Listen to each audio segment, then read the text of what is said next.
بتبتدي قصتنا مع شخص كان شغال عامل نظافة في مدرسة، بس كان جاهل أمي، لا بيعرف يقرأ ولا يكتب نهائيا ولا حتى اسم. في يوم من الأيام بيقرر مدير المدرسة إن الدخول المدرسة والخروج منها للموظفين بيثبت بإمضة، والإمضة دي إجباري على الجميع. يوم ورا التاني ورا التالت كل الموظفين بيمضوا حضور وانصراف إلا عامل النظافة ده. المدير بيستغرب جدا لأمره لما بيشوفه كل يوم وبيحضر، بس مش مسجل في الدفاتر ان هو بيمضي حضور وانصراف. لما بيسأله المدير بيرد عليه الرد التلقائي ان انا جاهل ما بعرفش حتى اكتب اسمي.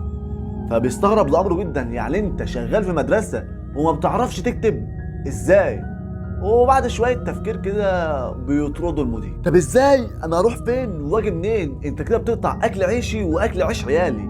المدير مش مشكلة، عامل نظافة بعد ما بيدور شوية على شغل بيلاقي شغلانة عامل نظافة في مطعم كان مشهور ومعروف جدا ومشهور